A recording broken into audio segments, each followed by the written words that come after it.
भगवान कृष्ण से पहले हमेशा राधा का नाम लिया जाता है। ऐसा कहा जाता है कि कोई कृष्ण कृष्ण कितना भी कर ले, अगर वो राधा का नाम नहीं ले रहा है तो वो अपना समय व्यर्थ कर रहा है।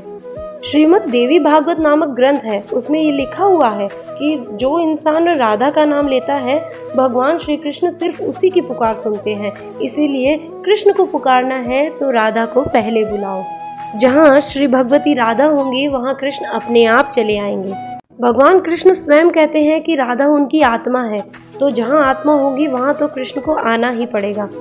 इस संदर्भ में एक कथा भी है। व्यास मुनि के पुत्र सुखदेव जी तोता बनकर राधा के महल में रहने लगे। सुखदेव जी हमेशा राधा राधा रटा करते थे। एक दिन राधा ने सुखदेव जी से कहा कि अब से तुम सिर्फ कृष्ण कृष्ण नाम जपा करो। सुखदेव जी ऐसा ही करने लगे। इन्हें देखकर दूसरे तोते भी कृष्ण कृष्ण जपने लगे। राधा की सखी सहेलियों पर भी कृष्ण नाम का असर होने लगा। पूरा नगर कृष्णमय हो गया। कोई राधा का नाम नहीं लेता था। एक दिन कृष्ण उदास भाव से राधा जी से मिलने जा रहे थे। राधा कृष्ण की प्रतीक्षा कर रही थी। तभी नारद जी बीच में आ गए।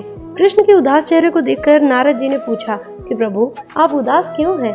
कृष्ण कहने लगे, राधा ने सभी को कृष्ण नाम रटना सिखा दिया है।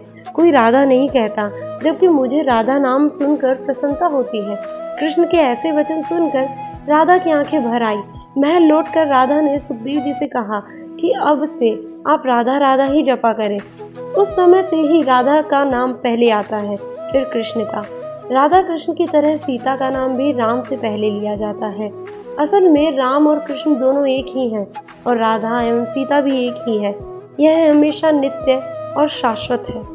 वीडियो पसंद आई हो तो इसे लाइक, शेयर और सब्सक्राइब जरूर करें।